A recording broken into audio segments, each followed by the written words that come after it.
Sorry we're running just a tad late, but I'll go ahead and call this City Council meeting to order for Monday, January 6th, 2025. Happy New Year, everyone. We will start with our Pledge of Allegiance.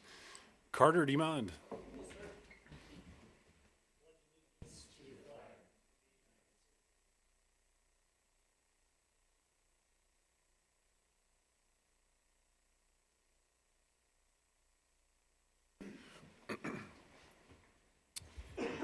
Thank you very much, Carter. Our next item on the agenda is a proclamation honoring Arbor Day, and I'll read this proclamation now, so please bear with me for just a moment.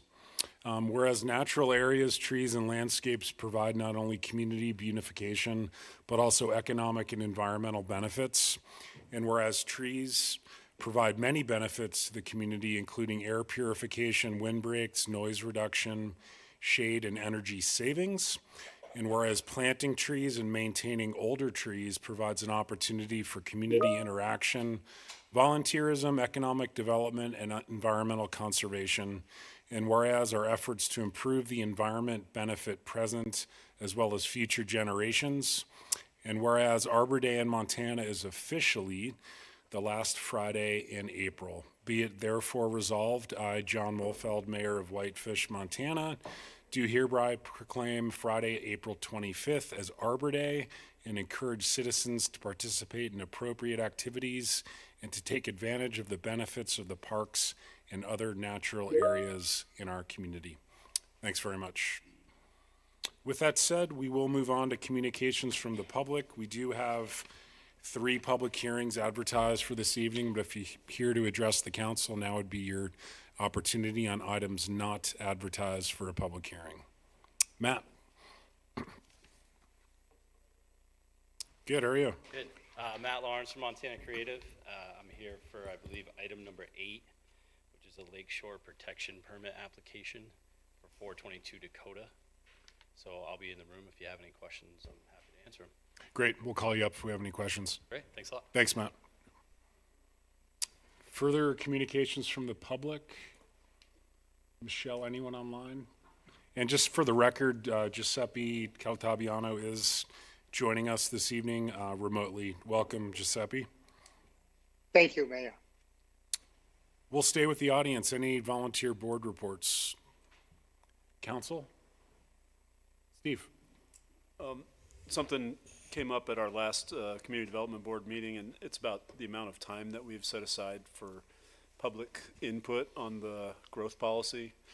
And at the end of the meeting, I'd like to get council's feedback on what you think is we should be angling towards. I know that Dave, you can weigh in at that point too, I think, but it's something that it just became clear to me that we were trying to cram too much into a short amount of time, and I'd like to get a little more feedback from council to take back to the board so that we can get the right amount of time set aside for that. Thanks, Steve. Additional volunteer board reports? Not seeing any. We do have the consent agenda, which includes the December 2nd special as regular meeting minutes as well. Motion, please. Move to approve the consent agenda. Is there a second? Please. Okay.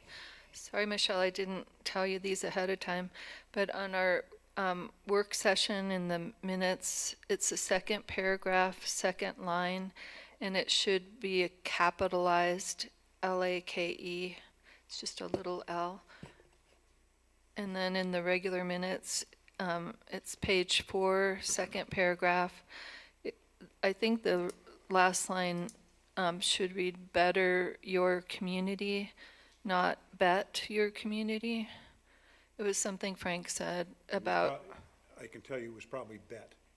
Oh, I don't know what the context was, but I use that phrase all the time. If it's an important issue, and I think we need to make a decision, I would say, customarily, I would say, this is a bet your community issue. okay, then take that one away. I didn't think that was even a sentence. Okay, thank you. All those in favor of the motion as corrected, please raise your hand. Those opposed, like sign. Giuseppe, how do you vote? On favor. Thank you. We don't have screens this evening, so I apologize. Oh, I'll voice my votes. Thank you. Thank you. We'll move on to item 7A, which will be Resolution 25-1, our first for 2025, adopting legislative priorities for the 2025 Montana legislative session, and this is on page 39 of your packet. Dana. Good evening, Mayor and Council. My staff report is on page 42 of the packet. We are in the next Montana legislative session 2025. Today was the first day. The legislative priorities for the city provides the council, staff, and our lobbyists a very clear and united platform when addressing our elected representatives during the session. The city council, while my report says we held a work session, we really actually held a work session during a regular meeting, so we discussed it and you provided feedback to me for updates. Based on the direction received during that meeting, 2 legislative priorities were added to oppose any legislation limiting the self-governing powers of charter cities to make local decisions, and then to oppose piecemeal zoning requirements by the state. And there were other minor edits just to clarify the legislative priorities as well. Our fiscal year budget appropriates $28,000 for lobbying services. We've contracted with CMS and are working directly with Mr. Geiger as our lobbyist over in Helena. And I can tell you, as of right now, we are underway. The first hearing will be tomorrow morning. I prepared a letter, and he plans to testify on behalf of the city regarding voted levies. The Montana League of Cities and Towns has provided the number of bills that they're currently tracking, which is still changing as bills are requested. 900 bills right now related to cities and towns. So we are also tracking bills as well independently from the league. I'm doing a little bit different. I'm doing it as the bills are drafted and released instead of all the requests based on titles, so that it's just an easier process for me to do. But as of right now, there are 211 bills that have been drafted and available of 4,282 bills that have been requested. So, you know, to see all of those drafts come to fruition is probably unlikely, given staffing and how many they've actually gotten done. Bills have to be introduced at a certain point in time. General bills, I believe, is January 27th, and then in February is revenue bills, if I remember that correctly off the top of my head. But with this, you're adopting the city's legislative priorities, which will help guide us in determining bills that we would oppose or support. And if you have any questions, I would be happy to answer them. So with that, staff respectfully recommends City Council approve the proposed resolution adopting legislative priorities for the 2025 Montana legislative session. Thanks, Dana. Any questions for Dana? Otherwise, I would entertain a motion, please. Excuse me, we first need to hold a public hearing. There's no one here, so anyway. Any public comment tonight on Resolution 25-1? Michelle, anyone online? I'll go ahead and close the public hearing, please.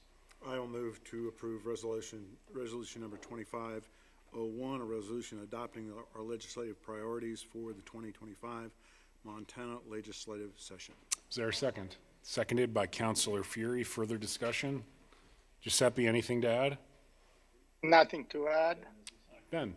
Just a quick comment. I sent this to Dana and Angie in email, but I went and I read through the governor's housing task force, and here was a couple ideas that I cherry-picked out of that are recommended for legislation this session. That includes capping impact fees at the rate of inflation, eliminating any design review committees, such as our architectural committee, eliminating any conditions that are allowed to be placed on subdivisions, eliminating any height restrictions less than 6 stories.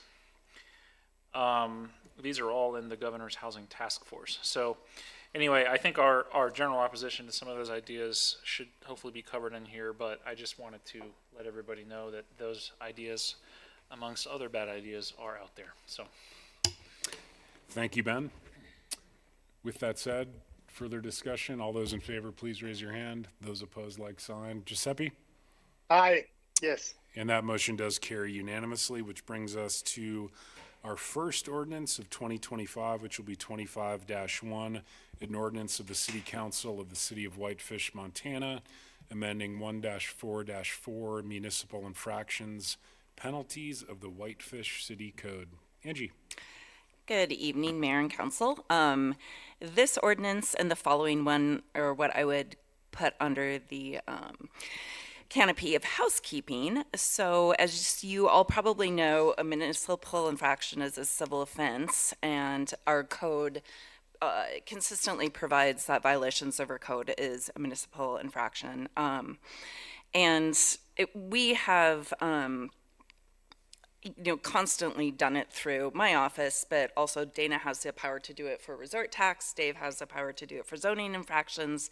But the court has actually expressed concern, and this kind of relates to the next ordinance, that police officers aren't actually authorized by state law to issue municipal infractions. We would like them to be able to do that, as well as the city code enforcement, the city manager for more than just a resort tax, and the fire marshal. So again, just kind of a housekeeping matter. There are no financial requirements or impacts associated with allowing city officials to issue municipal infractions. Of course, we would guide them through the court process. So staff does respectfully request that the city council approve the ordinance and allow city officials to issue municipal infractions. Happy to answer any questions you might have. Thanks, Angie. Any questions for Angie on her staff report? Not seeing any. We did advertise for a public hearing on what will be ordinance 25-1. Any public comments tonight? Michelle, anyone online? I'll go ahead and close the public hearing and turn it back to the council. Steve? Move to approve ordinance 25-1, a resolution adopting, an ordinance amending municipal infractions. Is there a second to the motion? I'll second. Seconded by Councilor Sweeney. Further discussion? All those in favor, please raise your hand. Aye. Those opposed, like sign. Thanks, Giuseppe, and that motion is unanimous. Which brings us on to item 7B, which will be ordinance 22-2, an ordinance adopting 5-2-10 to Whitefish City Code, police regulations, general offenses, and this will be on a first reading. Angie. Again, probably the shortest staff report I've ever written for you guys. As of January 1st, 2021, individuals over the age of 21 may possess a certain amount of marijuana for recreational purposes. Our state legislature actually provided that the use of marijuana in public places is subject to a civil fine, which kind of relates back to police officers being authorized to issue a municipal infraction not to exceed $50. We would really kind of like to be able to enforce this like in our alley right back there. So there's no financial requirements. Again, it would be a municipal infraction of $50, but we do need to provide for ordinance for it. So we do respectfully recommend that the city council approve the ordinance. Thanks, Angie. Any questions for Angie? Frank? Do we in any form or fashion think that $50 is going to be a deterrent? No, Oh, well, don't we want to raise it? we can't. It's capped. Capped by Why state not? law. Okay. Thank you. I mean, Bridger can correct me if I'm wrong. He's giggling over there. Ben? So this is a state law that we're It talking is. about here, but it has no enforcement mechanism here in the city. Not until we pass an ordinance. Yeah.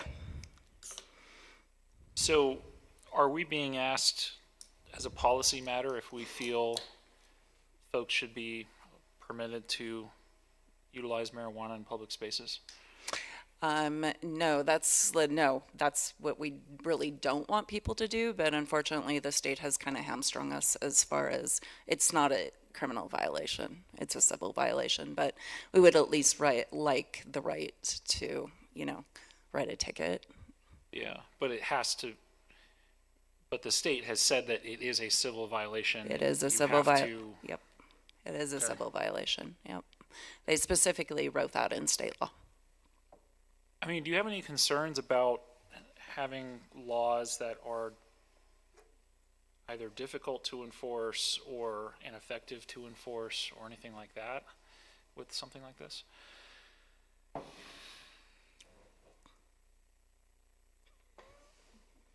I'm looking to my cop. Yeah. I'd really say it gives us the authority to intervene and stop the behavior. We're not gonna curtail anybody's decision to smoke in public or use public space, but at least it gives us the authority to act, intervene, move the behavior on, at least solve it for that point in place, but it's $50 violation. Do you feel this is something that you would cite citizens for often? I believe since they've legalized it, there's been a handful of times that we've intervened in that and written citations. And that's what brought up the issue that we didn't have the ordinance in place. It's infrequent. Thank you. Further questions? Andy? So you kind of answered my question a little bit, Angie, but what constitutes a public place, and do we need to define that a little bit more clearly? I mean, I don't know that I would consider the alley a public place. It's a, you know, I mean, there, it's, I mean, you know, it's outside. Yeah. There, I think the problem I actually have over here is I think you're not supposed to use within a certain distance of the dispensary, correct? I think so. I think that's the problem that we have in the alley. Yeah. Sorry, Dave. No. You know, Andy, I just copied state law. Public place isn't really defined. I think we could define it as like a public right-of-way, which would constitute the alley as well, or the street, or parks, Parking garage. the parking garage. Yeah. Parking garage, I would definitely call a public space. Yes, that, you know. And that's where we're seeing the infractions are parks, public streets, sidewalks, especially during bar closing, those type of hours, and then the parking garage. Rebecca? Sorry, I don't know this, Bridger, but do we treat children differently, or would a child get cited doing this in public too? Because I have seen kids waiting for the snow bus, and there's an obvious smell, and I just wondered, is it even legal for kids? And No, also, it's not, and that would be okay. minor in possession. Oh, it'd be minor in possession. Correct. Okay, sorry, I just don't know. So they would still get a citation, only it would be different? Correct. Okay, thanks. Further questions? We'll start with Frank and then Steve. Angie, is this patterned after drinking alcohol in public places? It's actually just patterned off the state law. So, but yes, you know, It's consistent with. it's consistent with. So, we don't want you drinking outside, we don't want you smoking outside. Yep. But only like a drink, and again, Bridger can correct me if I'm wrong, if you have a city ordinance that prohibits drinking alcohol in public places, we don't have, do we? We don't have a state statute that prohibits it, do we?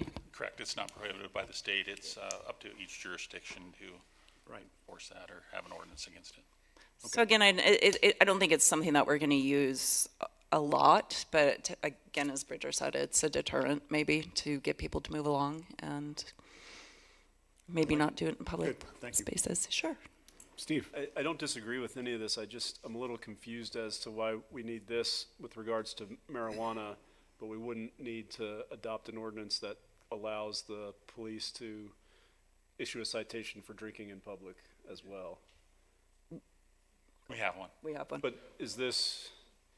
didn't we just, I thought this was related to the last It's thing not that we civil. just. Yeah, no, criminal drinking alcohol in public is a criminal violation. Oh, it is, It's, okay. yeah.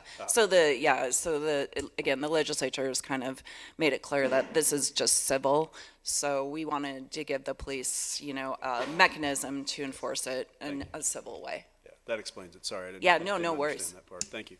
Thanks, Steve. Further questions? We did advertise for a public hearing on what will be ordinance 25-2. Any public comment this evening? Michelle, anyone online? I'll go ahead and close the public hearing and turn it back to the council for a motion. Frank?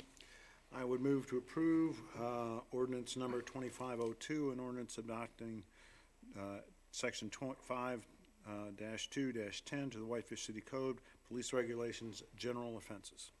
Is there a second to the motion? Seconded by Counselor Quinnell. Further discussion? All those in favor, please raise your hand. Those opposed, Aye. like sign. And that motion does pass unanimously. Thanks, Giuseppe. That'll bring us to item 8A, consideration of a request from Todd Barrett for a standard lakeshore permit with a minor lakeshore variance to locate an existing sewer main, and the property is located at 422 Dakota Avenue. Lauren, welcome. Thank you. I'm Lauren MacDonald. If you guys don't know me, I'm the new current planner. It's a pleasure to meet all of you guys this evening. I am presenting on number WLV 2403, which can be found underneath bullet number 8A. This project takes place on 422 Dakota Avenue, a property situated between City Beach and Bay Point. The applicant is requesting a variance to relocate an existing city sewer main into the Lakeshore Protection Zone. The new public main will connect to an existing main on the north property line near the 10-foot rear setback from the lakeshore buffer. It will extend approximately 131 feet into the LPZ toward the southwest corner of the property. The installation will use mechanical equipment to trench a 4-foot wide, 3-foot deep section of the for an 8-inch SDR 35 PVC line. Staff notified adjacent landowners of the project on November 24th, 2024. As of today, one public comment has been received inquiring about the manhole and measures to minimize odor during construction. The commenter did not express an opinion on the proposed project. The proposed project meets the 4 criteria for approving a minor variance. Specifically, it will have minimal impact on the lakeshore vegetation and provide a significant public benefit by upgrading the main for over 100 properties. All work will be done above the high water mark and will not come in contact with the lake. On December 11th, 2024, the Lakeshore Protection Committee reviewed the application and unanimously recommended approval to the City Council.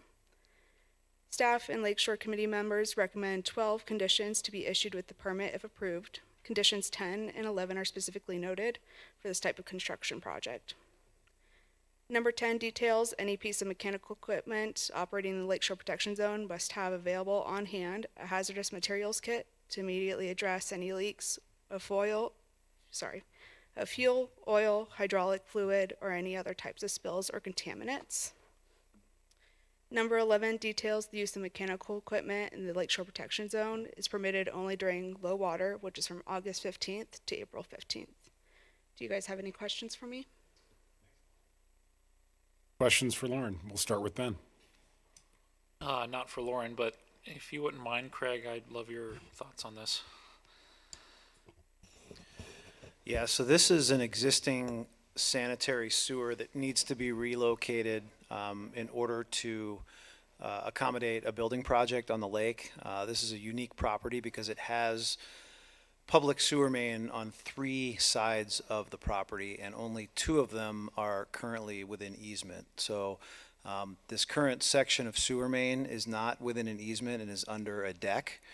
And so the relocation of the sewer actually helps us in terms of maintenance and future services. While it will be close to the lake, the remainder of the downstream section of sewer is even closer to the lake, so I don't have any concerns with it, and I actually think it serves to benefit the public. Quick follow-up, if you don't mind, Rebecca. So it's not currently under an easement. Are we securing an easement for this line once it's We replaced? will, yeah, with the relocated sewer. Great, thanks. Rebecca? The comment we got mentioned a foul smell from a manhole, and I'm just wondering what are our plans to mitigate that? Yeah, there's filters that we can put in these shallow manholes. I haven't heard this concern from the property owner before, but I've reached out to her and let her know that there's things that we can do to help mitigate that. Further questions for staff? I'd like to note that Matt Lawrence is here representing the applicant if you have any questions for Matt. Otherwise, I would entertain a motion. Rebecca? I move to approve a minor variance to relocate the city water main. It is WLV 24-03. Is there a second to the motion? Seconded by Counselor Fury. Further discussion? All those in favor, please raise your hand. Those opposed, Aye. like sign. And the motion does carry unanimously. Thanks, Giuseppe. Thanks for coming, Matt. Thanks, Thank Lauren. you. Welcome aboard. We'll move on to item 9. You have Dana's written report enclosed in the packet. Any questions for Dana? Ben? Dana, you talk about meeting with folks from the Big Mountain Resort Area District, talking about status update of annexation, et cetera. I was wondering if you might offer any color on that conversation. Yeah, at this point, we have staff that are working through the agreements to determine the property boundaries that would be included. So we have our GIS technician working on that, along with Michelle, as we identify the properties. One of the things that has come up, and we'll be working on this here shortly, is a plan of how this annexation will actually occur. There's a lot of steps, including, looking at the extension of services plan, having to go through planning with the entities up there as well. We have a sewer and fire district that we would be looking at potentially absorbing, and how the properties that are exempt from the annexation are still within those boundaries. So we're going to be working through that, and we'll have an update for council this spring. Further questions for Dana? Rebecca? Yeah. Dana, when do you talked at some point about having a standing committee to work on that, so you're thinking in the spring? I think in the spring, once we have the properties identified and the plan laid out of what the process should be, which is going through each of the agreements, they all have different requirements of what steps the council has to take, zoning, all of that. And then how we also want to consider how that plays in with the growth policy as well, update. And so, we would be looking at that in the spring, and we'd be looking at, not a standing committee, but a temporary, just a working group of, a couple elected officials to assist in those discussions with the other boards, the fire district and the sewer district. Do you think we'll have enough information to complete the growth policy on time? The growth policy update, as that's going forward, we have a lot of work ahead of us before we even need to worry about the growth policy part of it. But how that plays into the extension of services plan and the updates that we have to do for the annexation, we still need to look into that a little bit more detail. Okay, thank you. Further questions for Dana? Dana, anything additional to report on? Yeah, I just have three grants that we've received that I thought you guys would be interested in. Chris Hunt, with our IT department, he applied for 2 grants and was able to obtain, he applied for 4, obtained 2 grants, one to help cover the cost of our Know Before software subscription. So please make sure you're doing your quizzes that you're supposed to do. It's to help with the security of our systems. It's just training for employees where they go through simulations. You might get a simulated email, but those things are really important because we're the first line of defense and one of the most important lines of defense in keeping our systems secure. They also received a grant to assist in some cybersecurity training for our IT department, which is great. And then the Department of Commerce has reached out to Dave and said that they've been authorized to provide $25,000 worth of funding to help us with the Community Wildfire Protection Plan as it relates to Senate Bill 382. So they have consultants on board that they contract with, and so we might be able to get that underway with their support sooner than later. But that's all I have. Thanks, Dana. With that said, we'll move on to item 10.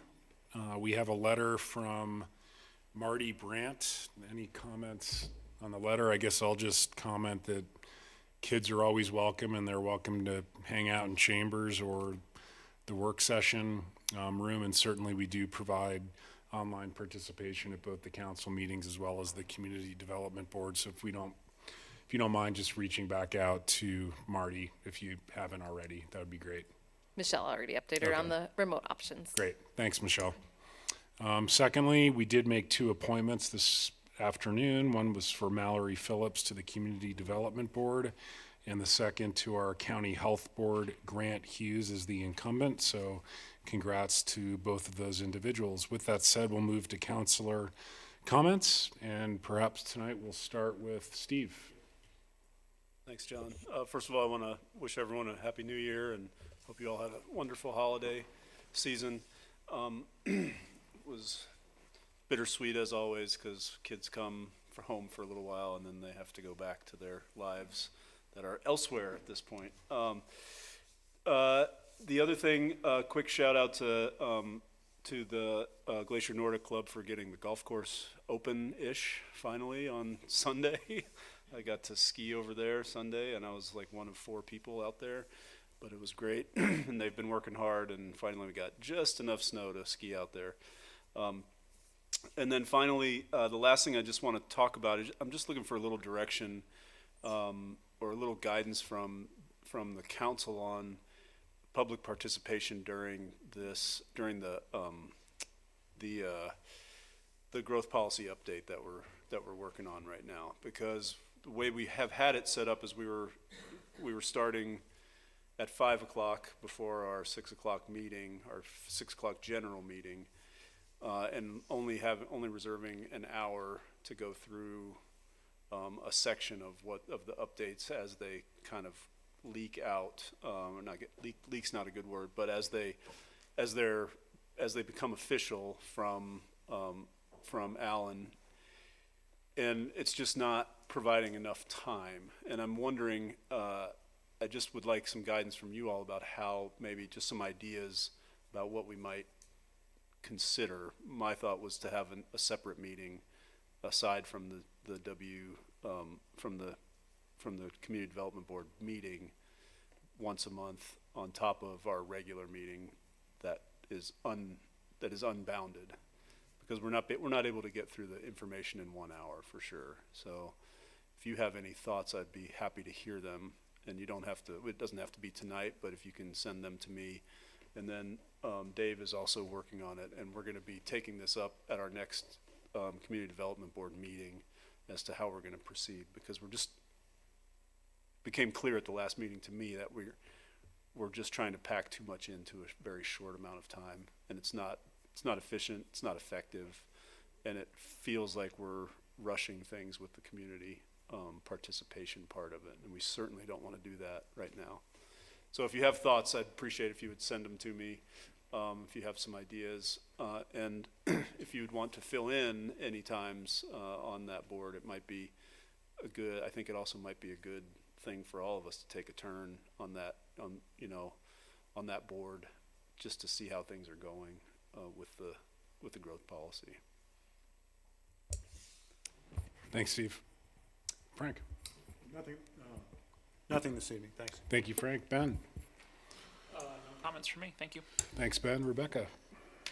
Yep, one constituent was walking by my house, and he must have been watching the last community development board meeting, because he was chiding me about recommending getting rid of all the apple trees in town. And so I just wanted to tell people what I said was, we work with a lot of partners, and so one of the partners we work with is Fish, Wildlife, and Parks. And so our bear management specialist, I am in communication with a lot, because we did a bear management plan, and part of that was rolling out trash containers so we wouldn't have a lot of attractants, and the 23 families of bears in town wouldn't raise their babies learning to eat garbage, and mostly so that we wouldn't have human interactions that resulted in dying. But there are 2 other recommendations that came up. One was to eliminate apple trees on public lands, which we own, because not only does it attract bears, but it also attracts chronic wasting disease in deer, because the land underneath the apple trees for 2 years can hold that virus, and then it gets passed on to all the deer that go to those apple trees.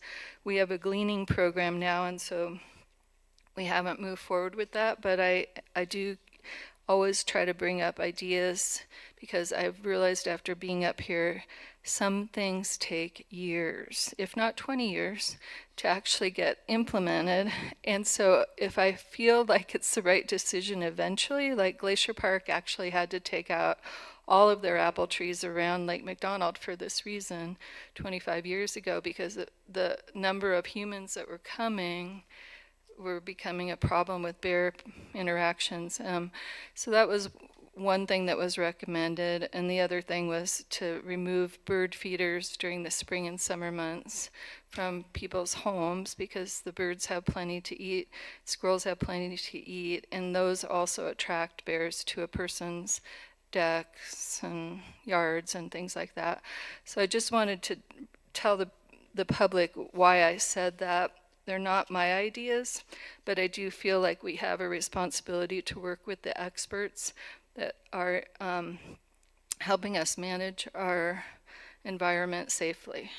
And then the other thing I wanted to say is thank you all for participating in the hard discussion about compensating the mayor and the council. We are very blessed to have this town has been built by wonderful volunteerism, and I hope people understand how that changes the community when people show up to put their best self forth and share their talents and their gifts. It does change our future when everybody's doing that with good hearts, good intentions, and a willingness to listen to each other. And I've been pushing this for a while just because I feel like the disparities between people in our town with extreme wealth and people that are living smaller lives is becoming a lot more pronounced. And so I appreciate the council for at least considering making things a little bit more possible for someone to volunteer. So thank you.